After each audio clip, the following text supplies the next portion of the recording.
If you're preparing for the California bar exam, you can pretty much count on being tested on professional responsibility. And if it's in an essay hypothetical, it generally will focus on at least a couple of areas where California differs from the ABA rules. They frequently test PR as a crossover with another subject, but about 50% of the time when it's tested in an essay, it's a straight professional responsibility essay. PR is tested in the essays over 95% of the time on the California bar. Sometimes you get both a full-blown PR essay and a crossover in the same bar, and also frequently PR is the subject of the performance test as well. Take a look at this hypothetical and look at the bottom of the page where it says answer according to California and ABA authorities. I push people to learn as much as they can from the calls of the question so that you can narrow down in your mind what the subject is that you're being tested on, so that you have that organized outline in your mind and you can line up facts as you go, as you spot the issues. This one says answer according to California and ABA authorities, so you know it's PR. But beyond that, look at where that instruction is placed. It modifies all of the calls. It's not nested under the third call. It modifies everything, so it tells you that this essay is straight professional responsibility. If it had been nested under the third call, then this would be a PR crossover, and the other calls would be in another subject of law. This one's straight PR. And what we have is Call 1, may Larry ethically follow Peter's instructions to file the motion? That has to have to do with supervision. Peter has to be the supervising attorney. We have to be asking about a subordinate attorney and what that attorney's duties are. The second call says, what are Larry's obligations in relation to the damaging document? Okay, I'm not sure what the issues are in that one. Call 3 asks, what ethical obligations must Larry respect with regard to XYZ's job offer? That has to be centered around conflict. Maybe former client. It has to involve some sort of conflict in regard to changing law firms. And if it does, then I'm going to want to keep an eye on whether the new firm, that he would be disqualified and that would be imputed to the new firm. I will want to analyze that if I'm right, and this is about a conflict. Okay, 3 calls. What have we got? We've got Larry is an associate lawyer at the ABC firm. Larry has been defending Jones in a suit brought by Smith Tools for failure to properly manufacture tools ordered by Smith. XYZ firm represents Smith. Okay, XYZ represents the defendant. This all tells me something about call 3. If he's going to change firms, he's got a job offer from the defendant's firm. And they tell me that Larry has prepared Jones's responses to Smith's discovery requests, which gives me information about how involved, substantially involved, Larry is in this case, and whether he would be disqualified if he moves firms. Peter is the partner supervising Larry at ABC in the Smith v. Jones case. Peter has instructed Larry to file a motion to compel discovery of documents that Smith claimed contains its trade secrets. Larry researched the matter and told Peter that he thought that the motion would be denied and may give rise to sanctions. Peter, who had more experience with trade secrets, told Larry to file the motion. This is call 1. May Larry ethically follow Peter's instructions to file the motion. So this is indeed about what a supervisee's duties are with respect to an instruction given by the supervisor. So I need to know what a supervisee's duties are and what the supervisor's duties are under the California Code. So let's move over to the law and take a look at that so that we can think through what's going on here. Okay, what do we have here? Let's take a look at other important California principles, and within that we will find supervision obligations. Let's open that up, and we see that there are rules for supervising attorney and for subordinate lawyers. For supervising attorneys, you have to establish procedures to assure compliance with the rules, and an attorney is responsible for another attorney's violations of the rules if, and there are two conditions under which the supervisor will be responsible. But what we're really going after in this hypothetical is, what is this supervisee, the subordinate lawyer's responsibility, and what kind of conditions are there here? Subordinate lawyers have an independent obligation to comply with the rules, even when they're acting at the direction of a supervisor. If you're faced with questionable instructions, your obligation is to voice your concerns about the instruction. And if there's an arguable question of law or duty, then the subordinate lawyer may rely on the supervising attorney for advice and instructions.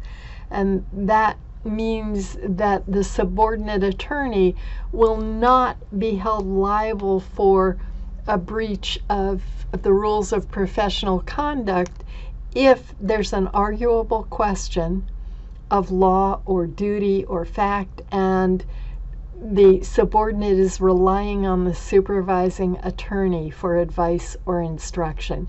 That's the heart of what we need to answer this hypothetical.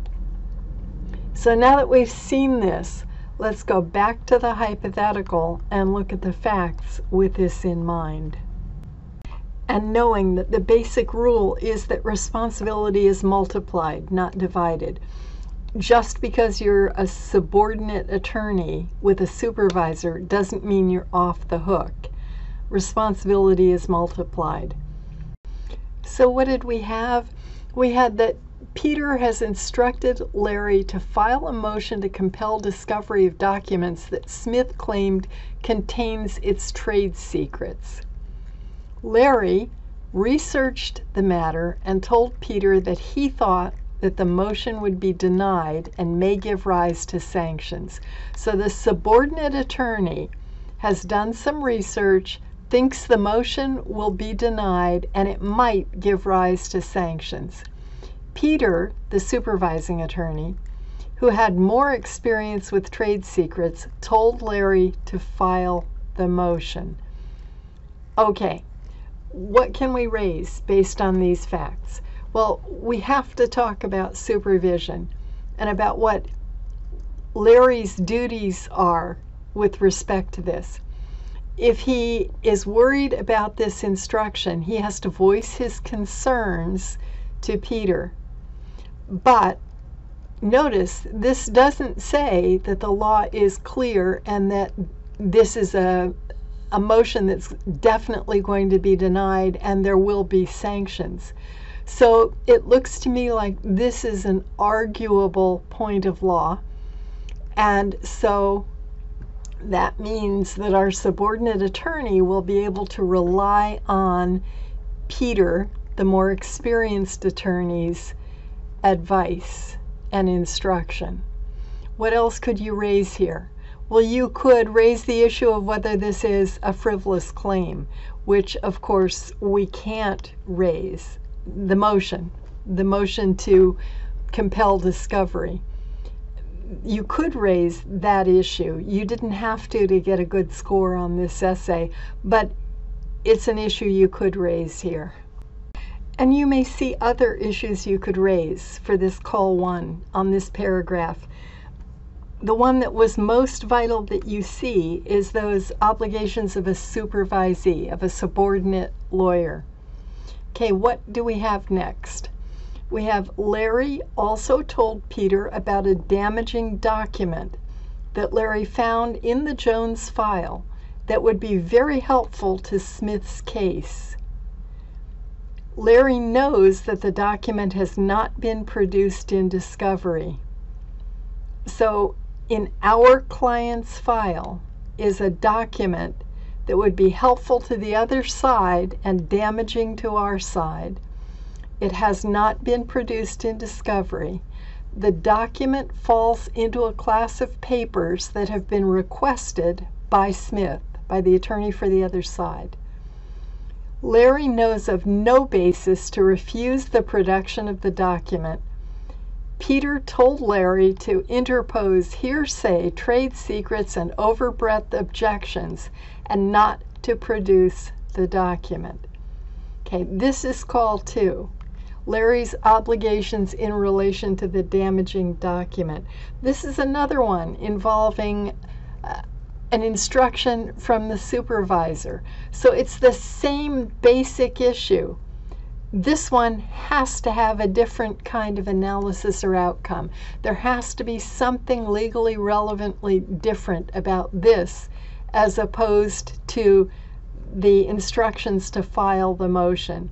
And I think that is that Larry knows of no basis to refuse the production. This is a discovery demand, and the hearsay, trade secrets, and overbreadth objections are going to be pretty cut and dried. This is not something that it seems to me would take a lot of sophisticated knowledge based on the law of trade secrets. So I think that this is an instance where this subordinate attorney is less likely to be able to rely on the instruction from the supervisor. And there are a lot of other issues you could raise here.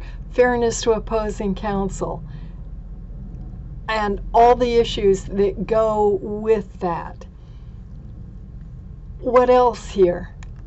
Well, there's a big distinction between California and the ABA when we're talking about an attorney violating a rule. And if you're thinking about the supervisor refusing to turn over a document that has been requested in discovery, then you might consider that to be the violation of an ethical rule.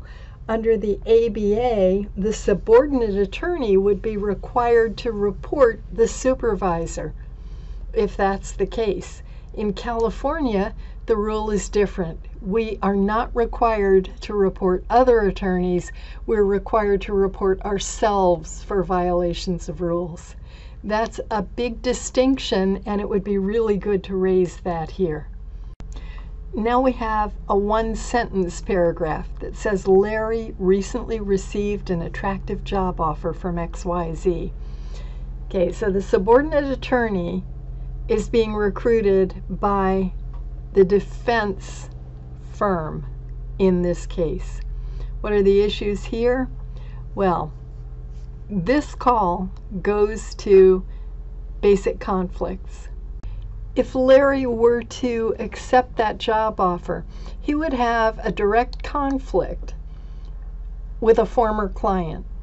He was defending Jones Manufacturing, and now he's going to work for the firm that represents the other side in that case. So we need to know what the rules are when an attorney switches employment, changes firms. So the crux of this is looking at how substantially Larry was involved with that case and how personally Larry was involved. If all he did was research some law for an attorney who was representing that client, that's one thing, but that's not what's going on here. Larry has been defending Jones Manufacturing. He prepared all the responses to the discovery requests. So he was substantially involved and quite personally involved, which means that he is going to be disqualified from anything involving either of those clients at the new firm. And in fact, his disqualification would be imputed to the entire firm. And so he needs to tell XYZ that and suggest that if they really are interested in taking him on as an attorney, that perhaps it would be better to wait until this entire case was over, because that imputation of the disqualification would be quite a serious thing for them. That's the heart of the analysis I would do on that call, on that third call. It has everything to do with the duty of loyalty and a direct conflict of interest involving a former client if he chooses to make that move. So in call 1, I'm going to need to summarize all the rules about subordinate attorneys and when they're entitled to rely on the instruction of a supervising attorney, and then analyze that. In call 2, I can refer back to those same rules, which will give me more time to analyze other issues like fairness to opposing counsel and whether there's a duty to report Peter if he really is violating a rule by trying to prevent that damaging document from being released to the other side. Yes, under the ABA, no under California.